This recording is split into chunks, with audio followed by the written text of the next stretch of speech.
Good morning, everyone, and thanks for being with us today, the fifth and the last day of our LuxFLAG Sustainable Investment Week 2021. But before we start, we at LuxFLAG would like to take a moment and thank you all for your precious support during these last difficult months since the very tragic passing of LuxFLAG's General Manager, Sachin Mankalas.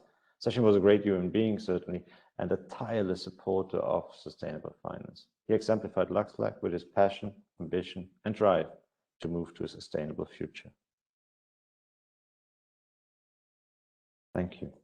In my role as acting general manager of LuxFLAG, I'm actually very pleased to see that after only 2 editions, the LuxFLAG Sustainable Investment Week has gained so much recognition already. And that is thanks to LuxFLAG's associate members who are showcasing this week where they are in a sustainable finance journey.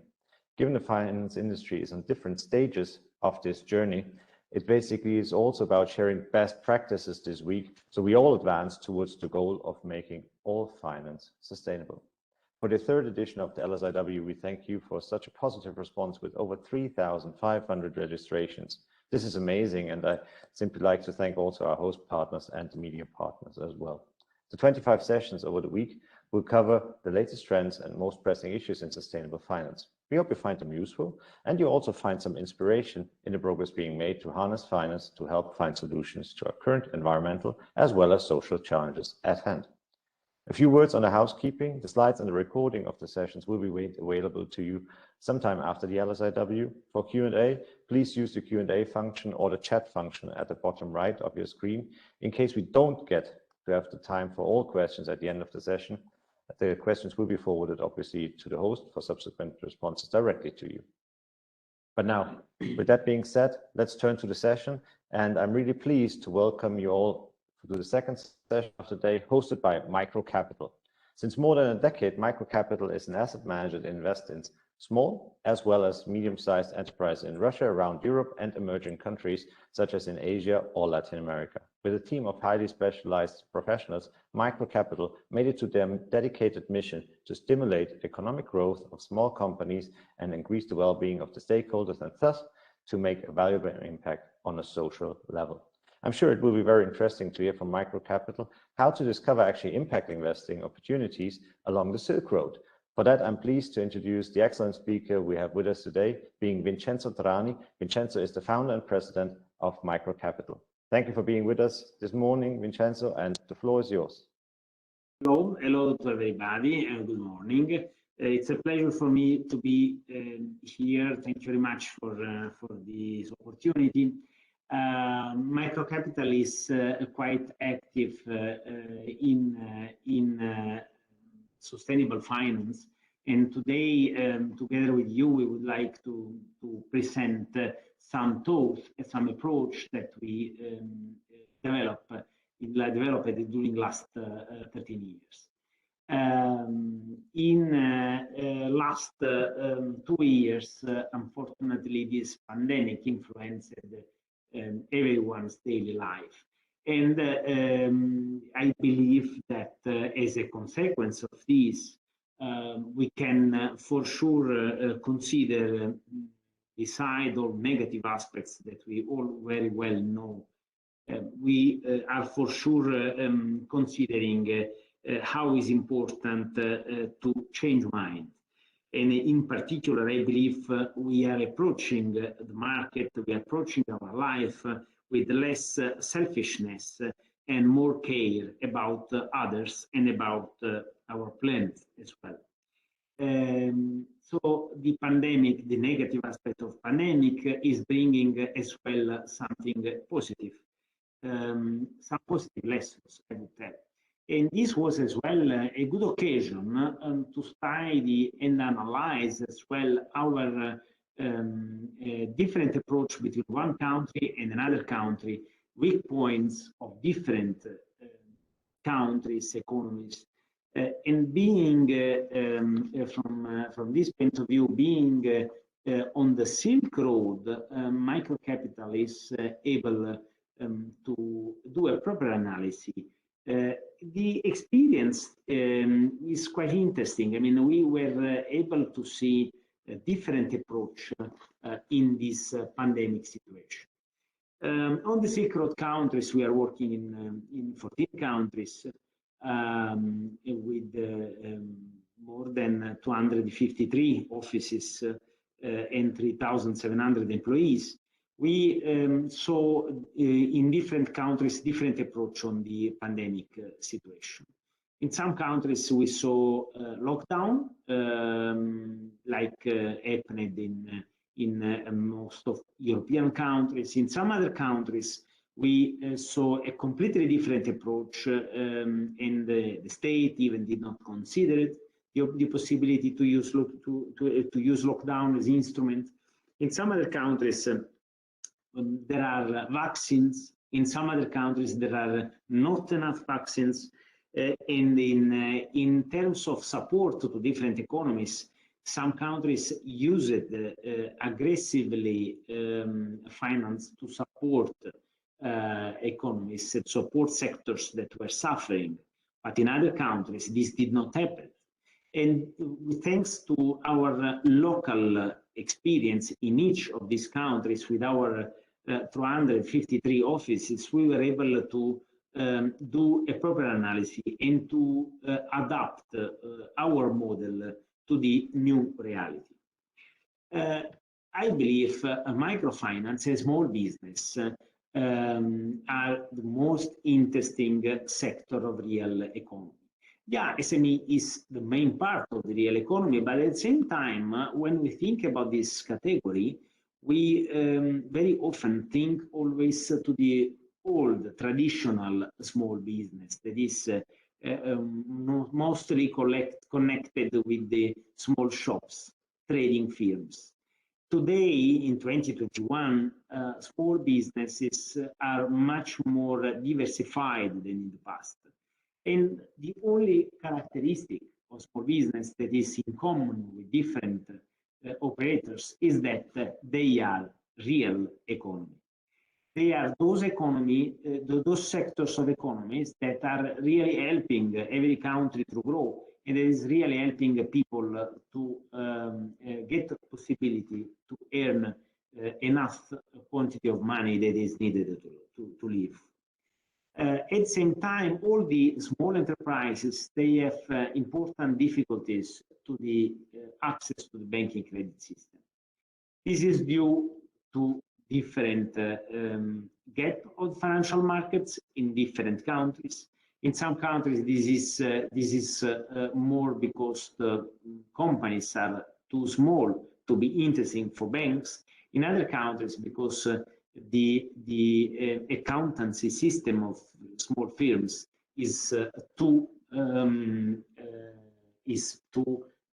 general and not enough, giving not enough transparency to the banking system. In other cases, just because there are no banks able to disburse loans under a developed technology in the small business. But the SME have an enormous potential for growth.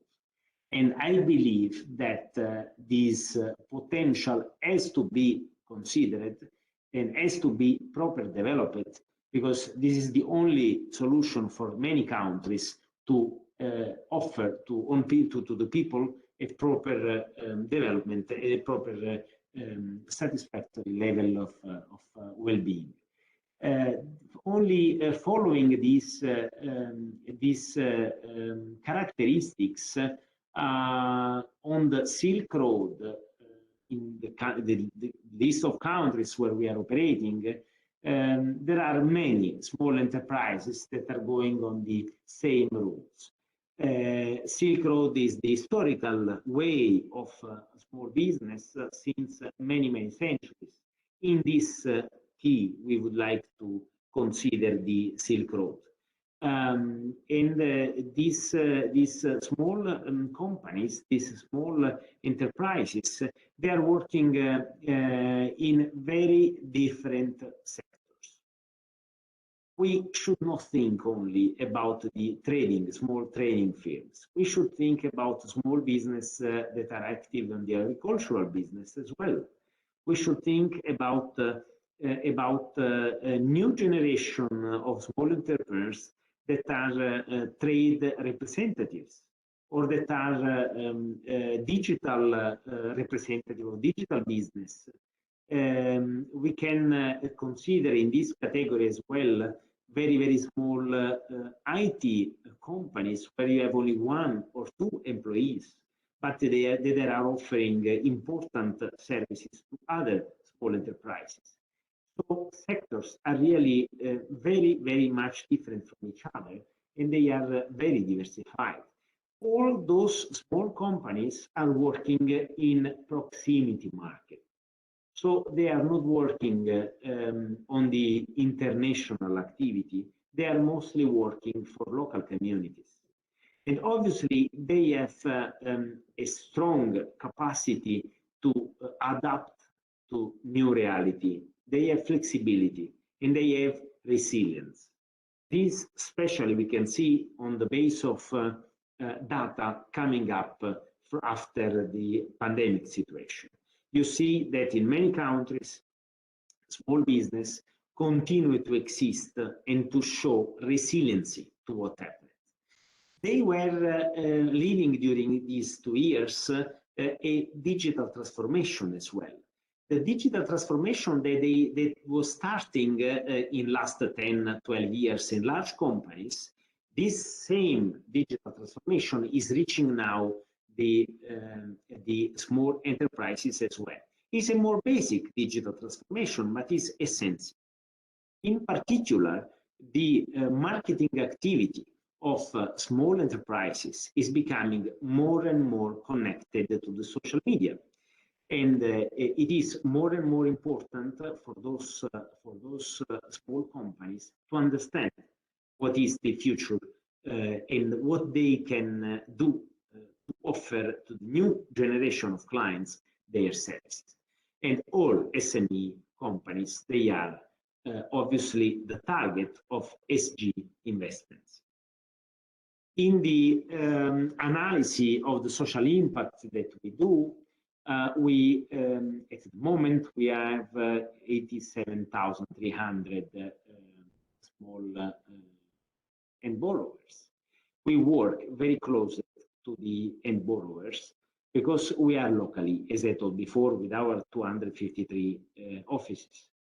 And obviously, in this way, we are able not only to have a proper loan portfolio segmentation and risk approach, but we have as well the possibility, being locally, to have a proper analysis on the impact that we really generate on the local market. As you see, our SDG target are for sure number 1, no poverty. We are quite active in the gender equality, decent work and human growth. And you can understand how microfinance and how small business lending is supporting this direction, but as well the industrial innovation that is very well connected with the ecological impact. Obviously, we do a lot in small villages and in regional cities. That's why we take and consider as a target the sustainable cities and communities. That's obviously connected with the responsible consumption and production together with peace and justice. The impact that we create disbursing loans to small entrepreneurs and in general to micro entrepreneurs as well is measurable, is very evident. And as because of this, already since the beginning of the story of microfinance, the social responsibility was very evident even before the last trend of the ESG approach. In terms of sector diversification, as we were speaking before, you see that 29% in our portfolio are services, 20% are agribusiness, 50% are logistic, non-food, 14% are logistic food. You see, 9% is manufacturing, 5% is health and well-being, and 5% is IT service, 3% is small construction. At the same time, we are very active in the disbursing loans to women. 69% of female are employees of Micro Kapital, but at the same time, 39% of female are end borrowers.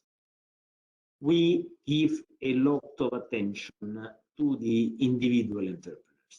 They have 86% of our portfolio.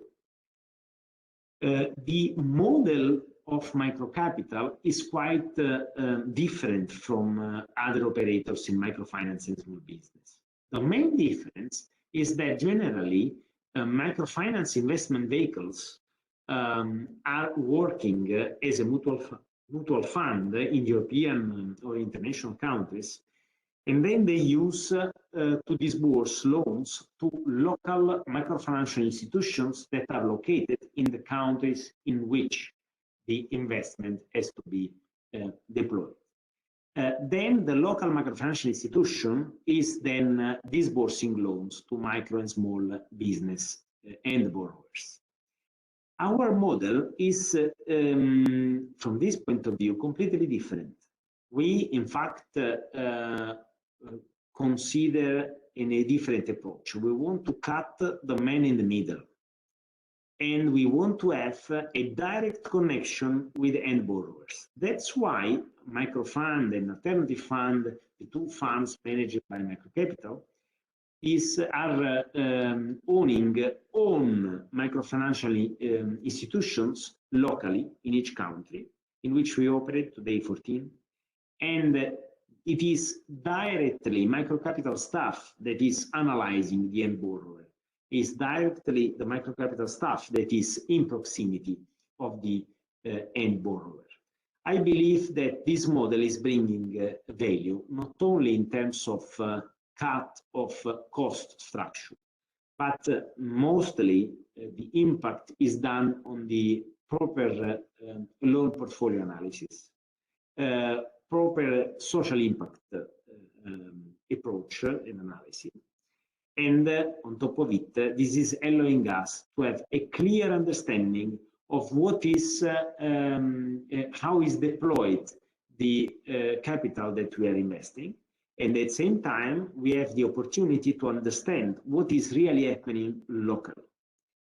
Thanks to this structure, we were able, during the COVID crisis, to have a clear understanding of every local village, every local branch, every local city in which we were operating, and we were able to have a fast reaction, preparing the proper product to the end borrower and monitoring and managing the difficulties of the local borrower online, being there near each borrower.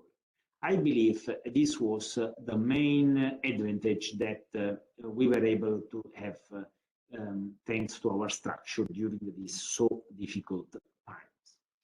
Obviously, the investment criteria are the traditional investment criteria on microfinance and small business.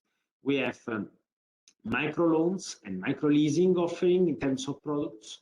And obviously, we disburse small business only and borrowers. We do not finance consumer. We do not do consumer lending. We do not finance individuals. We cut away the whole segment of microfinance that is considered microfinance being, however, disbursed to individuals. So we cut away all this segment. We want only to consider a proper approach to the small business only. So only end borrower should be interpreted. We have a collateralized portfolio only, and we apply the EBRD rules on the loan portfolio analysis. This is, we consider, the best practice in all these regional areas. And we are following PRI guidelines. Obviously, the due diligence on each loan is done by the local loan officer in the local branch, and obviously is then monitored from the headquarters in each country. In each country, obviously, we are regulated from the local central bank, and then is monitored by the micro capital structure in Luxembourg. In terms of impact and in terms of approach with the difficulties that the end borrower have, we believe in a microfinance approach 2.0. The traditional approach for general loan market is to offer to the end borrower the traditional micro loan. And obviously, it is easy and is feasible to disburse a micro loan if the client has, the end borrower has enough cash flow to repay the loan and a collateral that can be provided.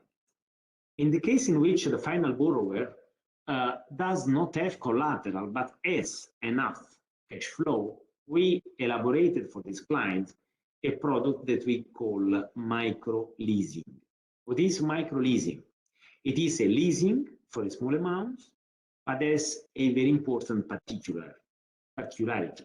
It's a leasing of used equipment or of used vehicles. We believe that the development, the industrial development that has to be the target for the entrepreneur can happen even if the entrepreneur will not jump immediately several steps from the industrial development. That's why we propose micro-leasing to allow the entrepreneur that is not able to be immediately owner of a new vehicle or of a new equipment to have a used equipment already of next generation that can allow him to do business without invest assets that he does not have. But the more common difficulty segment in microfinancing for business is the third category, where you generally see that the end borrower does not have collateral and does not have cash flow. So in this category, generally, the client is not able to receive any loan from any financial institution and from any microfinance institution. It could be only the traditional counterpart of a charity organization. To avoid this and to allow the entrepreneur to have to solve the problem and to have the access to the financing, we elaborated and adapted another category of product, that is the operational micro leasing. In particular, we consider that 70% of the loan applications that we received were finalized to purchase cars. In line with this, we wanted to consider the target of the client instead than the instrument money. So we decided to do as a test project, as a pilot project, and then later we developed it very aggressively. We offered to the client to share cars between them, elaborating a car sharing model. Today, in this category, we see a very efficient results, not only in terms of business, but in terms of usability of clients. We trained the entrepreneurs in this category to use the new generation approach of the sharing economy. And we allowed them to have access to the car that is for them very important to do business. I believe that after this pandemic situation, we are more and more convinced that the strongest, as Darwin was telling, it is not the strongest of the species that survives, nor the most intelligent that survives. It is the one that is most adaptable to change. And I believe that micro entrepreneurs and small entrepreneurs, they are for sure of this category. That's why they are most resilient part of the economy in all countries where we are working. I believe we can do a lot to support this kind of entrepreneurs and to develop local economies thanks to social responsible investments, and in particular thanks to investments in microfinance. I am here to the end of my presentation, and I would enjoy if I will have some questions from your side. So I leave the floor to, if it's possible, to have to receive and to read questions. Thank you very much, Vincenzo. That was very insightful, very actually also interesting to hear about your views, especially along this kind of illustrative model of the Silk Road. So thanks a lot for that. And talking about questions, I have here a few which I probably can read out to you, and we would obviously, with our audience, would be very interested to hear your views. What was a very interesting part of your presentation, which is also part of your approach, is that you basically don't use local MFIs, but you basically shell code so that you basically get the access to the underlying borrowers directly.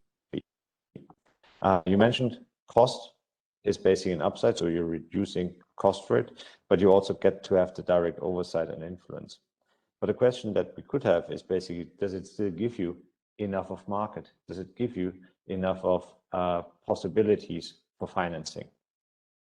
Thanks, Michael. This is really a quite important decision that was taken in 2008 when we started. In reality, it is really very difficult to choose this operational scheme, because you have to be local and you have to have local licenses, local activities, local employees. So it is a very heavy structure that you have to build. From one side, in terms of loan applications, we have a huge demand, and we are not able to satisfy even more than 37–36% of the demand that we receive, because we have not enough funds to deploy. From the other side, the disadvantage of this scheme is that we are not able to diversify from the geographical point of view on different regional areas. So the structure that we have is giving us a lot of loan applications, but all located in these 14 countries on the Silk Road. We are not able to be active, for example, in Africa. There is a quite intensive market. We are not able to be active in Latin America. We have to be local concentrated. That's the negative aspect from this point of view. Thank you very much for that. And there's another question that I probably can read out to you, because in your sector diversification, you were showing about 30% in services and 20% in the agricultural business, which gives you about 50%, half of the entire book. Did you witness a trend over the last years, or expect it in the years to come, that basically this allocation will change, given also the developing factors such as digitalization? Yes, thanks for the question. It is in reality very changeable picture. We already registered changes during the last years, and I believe that digitalization process will strong change the landscape in small business and in microfinance. In particular, this new category of small entrepreneurs that are mostly 1–2 people operating in the IT, they are more and more increasing on the market, and they are not at all bankable. They are working as individuals very often. In some cases, they even do not have registered the legal entity. In this, they are absolutely non-bankable because of several reasons in all countries where we are operating. But on the other side, they are very important for the economic development, and they are important counterparts offering important services to other micro enterprises. That's why we need to develop this category as well, and we need to help them to grow and to become more and more open to the banking sector. That's why I see here our role, and to be a bit more, to go a bit more in detail. I'm not speaking only about the digital marketing structures or operators. I'm speaking as well about the small programmers that are doing programs to automate small enterprises. I'm speaking about programmers that are doing important activity creating mobile applications. And this is the new market of microfinance that I call Microfinance 2.0. And it is very important to offer support to those counterparts, because those counterparts are out of the banking financing. This means that to get developed, to grow, they need finance. They would not be able to have a proper growth, and if they do not grow in a fast way, they would not be able to help other entrepreneurs to grow. That's why the activity and the social responsibility of proper financing, proper investments is for sure there in supporting this category of micro entrepreneurs as well. Very good, thank you. And maybe we can have one last question, Vincenzo, and that's probably one more that asks you to take up your crystal ball, because you were talking about adaptability, flexibility, and resilience, especially in these businesses alongside the Silk Road. Question then being, do you see that this also will be an upside in the post-COVID times? I understand this is a quite broad question, but maybe you can give it a try. Yes, thank you, Michael. That's really an interesting question. The post-COVID era is really difficult to understand today. Maybe because we are not yet in this era, or we are just understanding what will happen. But for sure, what we understand is that does not exist an economic system without small entrepreneurs and without micro entrepreneurs. And for sure, every economy that needs to grow needs to have new micro entrepreneurs and small enterprises. Otherwise, there is nobody that will grow. In the post-COVID era, the resilience of the entrepreneurs, I believe, would continue, and the flexibility of such entrepreneurs obviously will continue to be a characteristic of this segment. The important aspect is, I believe, to consider the resiliency of entrepreneurs in different countries. That's an important note, I think. There are, after the COVID, the reaction of several governments was to support micro and small enterprises with different measures. In Europe, for example, very often the banking sector received the task from the government to increase financing to the end borrowers and to be more flexible in this. In other countries, banks received guarantees from the state. In other countries, this support was not at all. If you see, for example, what happened in Uzbekistan, for example, or in Tajikistan, or what happened in Kyrgyzstan, the government was caring about people, not about enterprises in reality. And obviously the post-COVID for such entrepreneurs and the resilience that we saw to the small enterprises for sure will continue in an easy way in the era post-COVID, because those enterprises, those small enterprises, those small micro entrepreneurs were able to suffer, but were able to survive. And obviously this capacity you will see in the older life of these enterprises. In other countries where the state support, like in European countries, where the state support and banking support was very important in financing enterprises. Obviously, sooner or later, such loans will have to be reimbursed.